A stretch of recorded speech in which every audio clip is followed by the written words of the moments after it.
Janaki FM 106 megahertz Janaki समाचार में अपने के स्वागत है। राजन से सुनल जाओ समाचार। एक का मुख्य समाचार।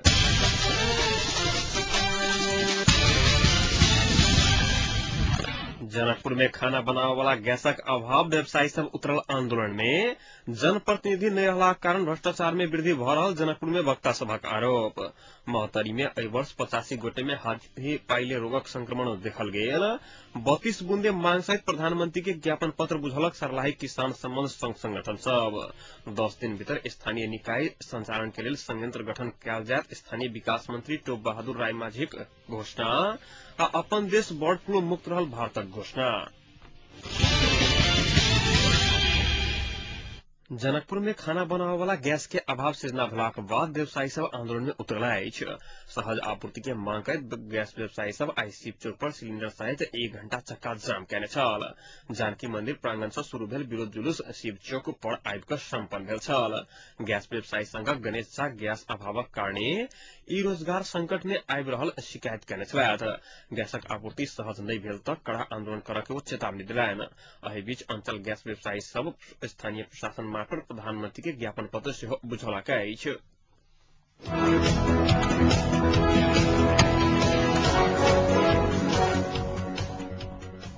स्थानीय निकाय में जनप्रतिनिधि नहीं रहला कारण भ्रष्टाचार में वृद्धि भ रहल, वक्ता सब आरोप लगौने अछि। विभिन्न निकाय में बढ़ि रहल भ्रष्टाचारक नियंत्रण के लिए सबके अग्रसरता पर सब जोर देने छल। डेमोक्रेटिक लॉ एसोसिएशन आई जनकपुर में आयोजना कयने स्थानीय निकाय में भ्रष्टाचार विषयक अंतरक्रिया कार्यक्रम में बजट सहभागी वक्ता सब ई बात बतौने अछि। स्थानीय निकाय में बढ़ि रहल भ्रष्टाचार के रोकबा लेल सब पक्ष के सचेत होबाक जरूरी छै, हुनक सबक कहब छलनि। कार्यक्रम में नेपाली कांग्रेसक सभासद रामकृष्ण यादव, नेपाली कांग्रेसक धनुषा जिला सचिव कोमलकांत झा, तरुण दलक केंद्रीय सदस्य प्रफुल्ल राज घिमिरे, एकीकृत नेकपा माओवादीक फुलगेन शाह, अधिवक्ता युगल किशोर निधि सहितक व्यक्ति सब संबोधन कयने छलथिन।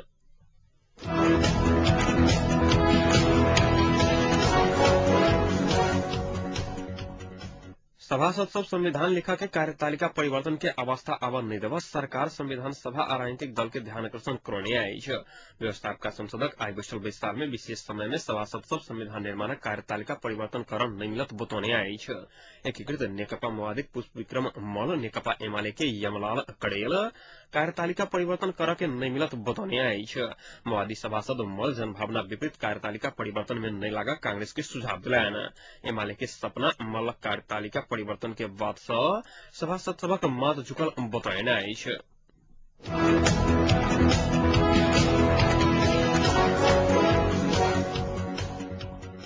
नेपाली कांग्रेसक केंद्रीय सदस्य डॉक्टर प्रकाश चरण महत 5 वर्ष के कार्यकाल में 2.5 वर्ष देर सरकार विरुद्ध अविश्वास के प्रस्ताव लावन नहीं पावसन, राजनीतिक स्थायित्व होवसन, संसद से निर्वाचित कार्यकारी प्रधानमंत्री के व्यवस्था में जाय के नया प्रस्ताव आगाड़ी बढ़ौने अछि।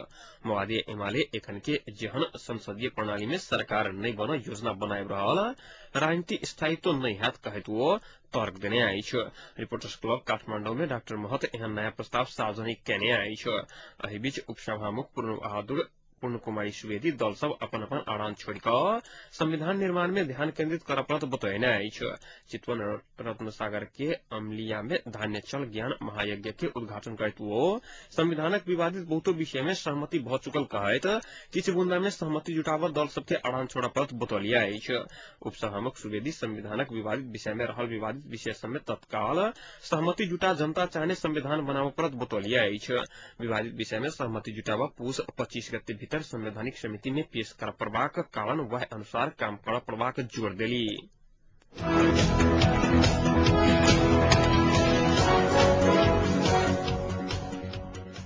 हिंदू धर्म के पैरवी करैत आयल एक संस्था आह्वान कयने सुदूर पश्चिम आम हड़तालक कारण सुदूर पश्चिम के जनजीवन आई कष्टकर बनल छल। पूर्व प्रधानमंत्री सब आमंत्रण अस्वीकार केने कहत संस्था केने आम हड़तालक कारण सुदूर पश्चिमक 9टा जिला सबके यातायात, शिक्षण संस्थान, बाजार, व्यवसाय, कल कारखाना आई बंद भेलाक कारण सेवाग्राही सब मारका पड़ल अछि। दुपहरिया 4 बजे से बंद पेता लेला बाद जनजीवन सहज बनल छल। हिंदू धर्म बचाओ अभियान नेपाल तथा स्नेही महिला जागरण केंद्र सुदूर पश्चिम में आम हड़तालक घोषणा केने छल।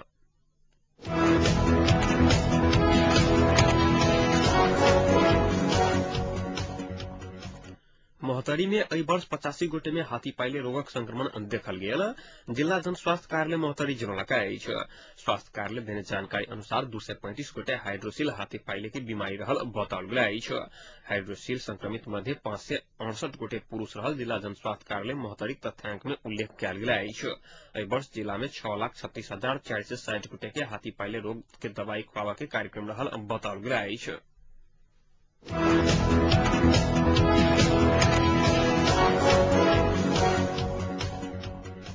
सर्लाही किसान सम्बन्ध संघ संगठन सब क्रांतिकारी वैज्ञानिक भूमि सुधारक लेल भूमिहीन आ जोतहा किसान के जमीन के व्यवस्था करऽ पड़बाक लगायतक 32 बुंदे विभिन्न मांग सब सहित ज्ञापन पत्र आइ प्रधानमंत्री डॉक्टर बाबूराम भट्टराई के पठौने अछि। सामुदायिक वन उपभोक्ता महासंघ, अंतर्राष्ट्रीय सिंचाई तथा जल उपभोक्ता महासंघ सहित विभिन्न राजनीतिक दल सम्बद्ध किसान संघ संगठन प्रतिनिधि सभक टोली सदरमुकाम मलंगवा स्थित जिला प्रशासन कार्यालय मार्फत 32 बुंदे मांग सहित प्रधानमंत्री के ज्ञापन पत्र बुझौने अछि। एहि बीच नेपाल विद्युत प्राधिकरण लालबंदी शाखा विद्युत चुहावट नियंत्रण अभियान अंतर्गत सर्लाहीक नेत्रगंज से करीब 2 लाख मोल बराबर के विद्युतीय सामग्री बरामद कयने अछि।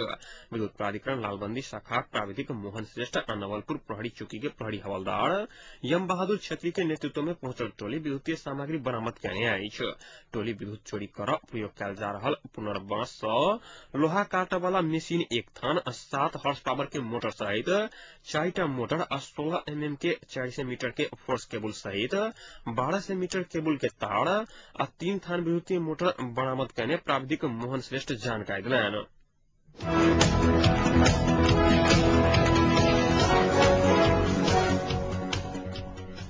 नेकपा एमाले के अध्यक्ष झलनाथ खनाल माओवादी सेना समायोजन आ स्वैच्छिक अवकाश में जाय चाहवाला सेना की प्रक्रिया में माओवादी अपने अलमल में पड़ला सँ सेना समायोजन कार्य अबेर भेल बतौने अछि।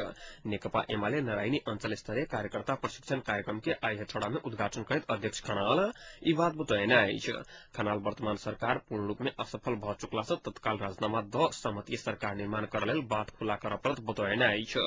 नारायणी अंचल स्तरीय संगठन सुदृढ़ीकरण तथा जन परिचालन संबंधी एक दिना प्रशिक्षण कार्यक्रम में सहभागी होगा आई एमाले के शीर्ष नेता सब अध्यक्ष खनाल, उपाध्यक्ष वामदेव गौतम, केपी शर्मा ओली, महासचिव ईश्वर पोखरेल, सचिव युवराज ग्योवाली हेठौड़ा पहुंचल छलाह। प्रशिक्षण कार्यक्रम में नारायणी अंचल, मकवानपुर, बाड़ा, पर्सा, रोहतट आ चितवन के करीब 400 गोटे एमाले कार्यकर्ता सब सहभागी भेल छलाह।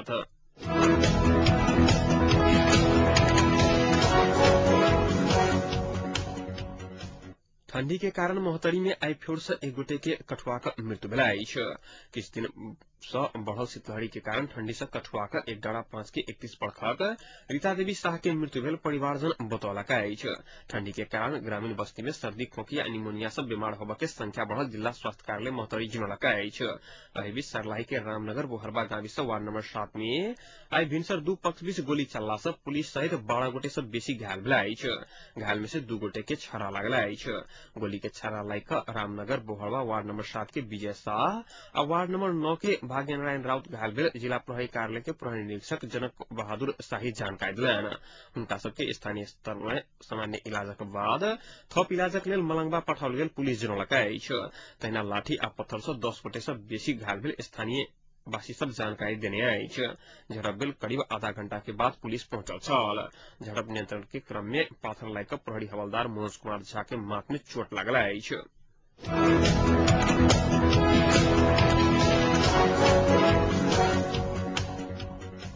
स्थानीय विकास मंत्री टोप बहादुर रायमाझी 10 दिन भीतर स्थानीय निकाय संचालन के लिए संयंत्र गठन कयल जेतै घोषणा कयने अछि।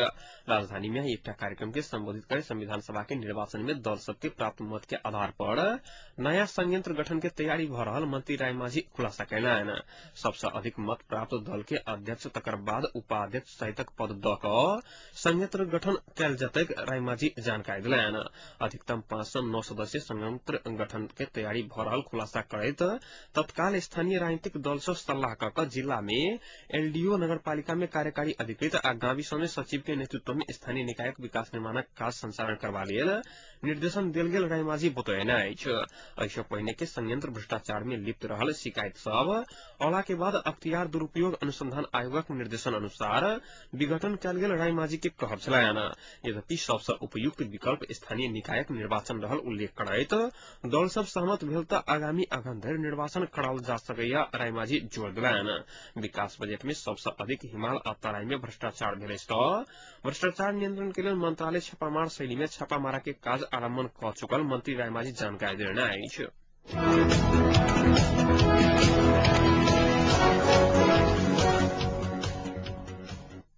तीनों पैघ दल विवादित विषय के सहमति से समाप्त करबा पर एकमत भेल अछि।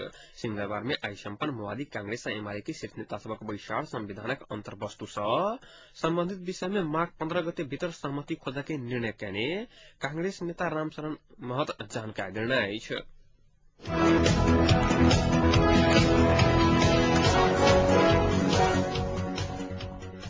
स्थानीय सुशासन तथा सुधार संबंधी एक दिन में जिला स्तरीय अंतरक्रिया कार्यक्रम आई जनकपुर में संपन्न भेल अछि। प्रगतिशील नेपालक आयोजना में आयोजित कार्यक्रम में पत्रकार सुरेश यादव, मनिका झा आ गतिशील नेपालक अध्यक्ष पूनम चौधरी सुशासन संबंधी प्रतिवेदन प्रस्तुत कयने छलाह। प्रतिवेदन बारे सहभागी सब टीका टिप्पणी कयने छलाह। कार्यक्रम में स्थानीय विकास अधिकारी सूर्यकांत झा, सहायक प्रमुख जिला अधिकारी कोसरी निरौला, माओवादी के प्रतिनिधि अशरफी भिनवार लगायतक वक्ता सब सुशासन के सुधार संबंधी अपन अपन धारणा रखने छलाह। कार्यक्रम में बजट सहायक प्रमुख जिला अधिकारी कोसरी निरौला गाविस के सचिव एकटा कर्मचारी भेलाक बादो राजनीतिक दलक भूमिका निर्वाह कर रहल बतौने अछि। तहिना स्थानीय विकास अधिकारी सूर्यकांत झा हाल सुशासन के अवस्था समस्या में रहल बतौने अछि। कार्यक्रम प्रगतिशील नेपालक अध्यक्ष पूनम चौधरी के अध्यक्षता तथा स्थानीय विकास अधिकारी सूर्यकांत झा के प्रमुख अतिथित्व में आयोजना कयल गेल छल।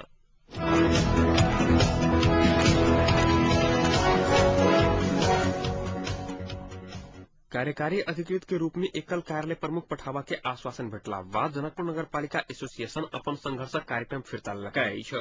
संघर्ष कार्यक्रम फिरता लेलाक बाद एसोसिएशन द्वारा नगरपालिका में कयल गेल तालाबंदी आई से खुजल अछि।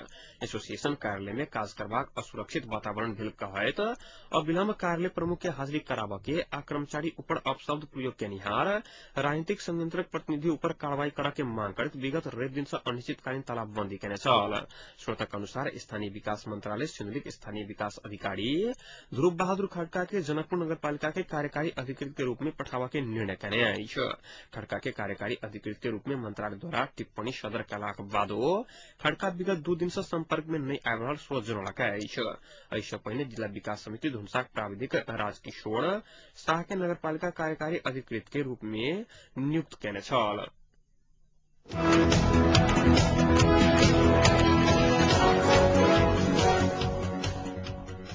मोहतरी के रामनगर स्थित चीनी उद्योग से बेसी मोहतरी के मीठा उद्योग कुसियार के मूल्य देवा लगला बाद किसान सब एहि उद्योग में कुसियार क्रॉसिंग करऽ लागल अछि। रामनगर चीनी मिल कुसियार किसान सब के समय में कुसियारक चालान पूर्जी नहीं देवा के आ मूल्य सेहो कम देलाक कारण किसान सब मीठा उद्योग के कुसियार बेचऽ लागल अछि। कुसियार किसान सब चीनी के मूल्य बेसी होइतो कुसियारक मूल्य नहीं बढ़ौने कुसियारक खेती बढ़तो मिल वास्ता करत छोड़ने आ समय में चालान पूर्जी नहीं देलाक बाद अपने से मीठा उद्योग के कुसियार बेचऽ लागल बताओल गेल अछि। रामनगर चीनी मिल प्रति क्विंटल कुसियारक मूल्य 4 से 11 दऽ रहल अछि तऽ मीठा उद्योग सब कुसियारक मूल्य प्रति क्विंटल 4.5 दऽ रहल अछि। मोहतरी में 15,000 हेक्टेयर में कुसियार उत्पादन होइत अछि।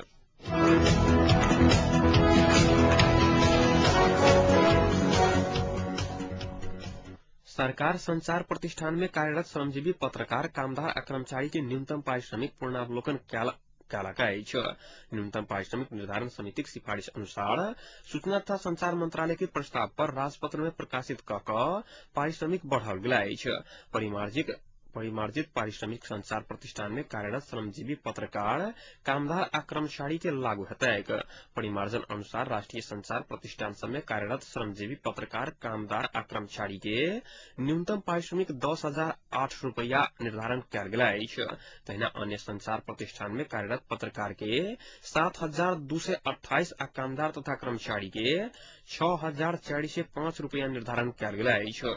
तहिना राष्ट्रीय संचार प्रतिष्ठानक रेडियो स्टैंडर्ड के न्यूनतम 125, पत्र पत्रिका के 150 आ टीवी के 400 रुपया निर्धारण कयल गेल अछि। तहिना अन्य संचार प्रतिष्ठानक संबंध में रेडियो में 100, पत्र पत्रिका में 100 आ टीवी के 400 रुपया प्रति समाचार देबऽ के उल्लेख कयल गेल अछि। नेपाल पत्रकार महासंघ सरकारी निर्णय के स्वागत कयलक अछि।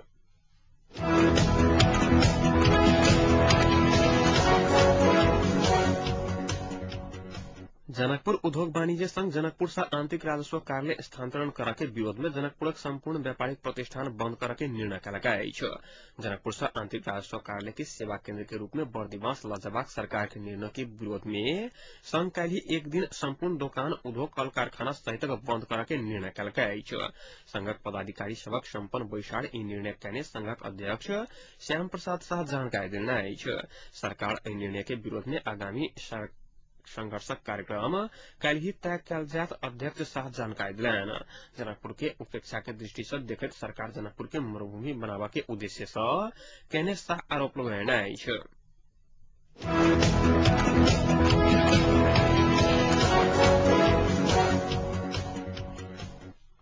ऑस्ट्रेलिया तथा भारत बीचक 4 टेस्ट क्रिकेट श्रृंखला अंतर्गत दोसर टेस्ट में घरेलू टोली ऑस्ट्रेलिया मजबूत शुरुआत कयने अछि। माइकल क्लार्क के अविजित 251 रन तथा रिकी पोंटिंग के 134 रनक योगदान में आई दोसर दिनक खेल संपन्न भेला पर घरेलू टोली मात्र 4 विकेट के क्षति में 482 रन बनाबऽ सफल भेल अछि। एहिसँ पहिने सिडनी क्रिकेट मैदान में टॉस जीत कऽ पहिल बैटिंग कयने भारत महेंद्र सिंह धोनी के अविजित सर्वाधिक 57 रन बाहेक अन्य बैट्समैन के सस्ते में गवाकर 191 रन बनौने छल। पीटर मथैया सीडल तथा हिल फेनहास के समान 3-3 विकेट में भारत धराप में पड़ल छल। काल्हि तेसर दिन खेल शुरू कर कप्तान क्लार्क के 55 रन में अविजित माइक हसी साथ देत। 4 टेस्ट क्रिकेट श्रृंखला में घरेलू टोली ऑस्ट्रेलिया 1-0 से अग्रता बनौने अछि।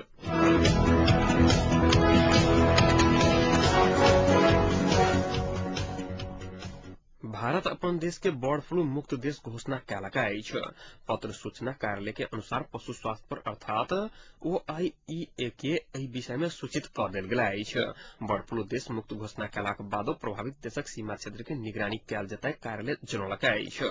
कृषि मंत्रालय अपन अधीनक कार्यालय के एहि बीमारी के संबंध में सचेत रहबा लेल निर्देशन देलक अछि।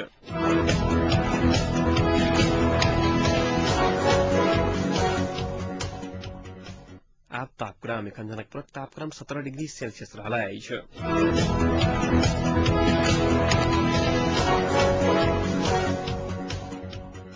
प्रमुख समाचार अंत में एक बेर फिर से।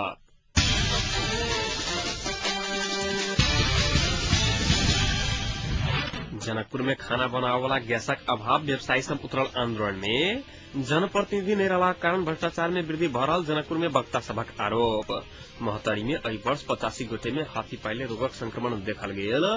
32 बूंदे मांग सहित प्रधानमंत्री के ज्ञापन पत्र बुझौलक सर्लाही किसान संबंध संघ संगठन। 10 दिन भीतर स्थानीय निकाय संचालन के लिए संयंत्र गठन कयल जायत, स्थानीय विकास मंत्री टोप बहादुर रायमाझी घोषणा। अपन देश बर्ड फ्लू मुक्त रहल भारतक घोषणा। अहिक संग आजुक जानकी समाचार एतै संपन्न होइत अछि। समाचार कक्षक संपूर्ण सहकर्मी के संग हम राजन आज्ञा चाहब। ताधर के सुनते रहे जानकी FM 106 मेगाहर्ट्ज। नमस्कार।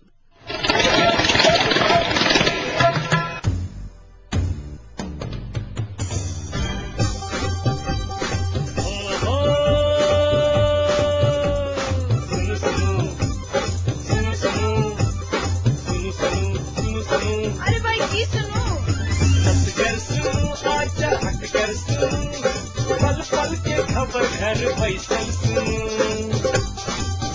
जानकी सबके मन माटी कपल बाट ऐसा सुनो जानकी सबके मन माटी कपल बाट ऐसा सुनो सुनो सुनो। Janaki FM 106 megahertz.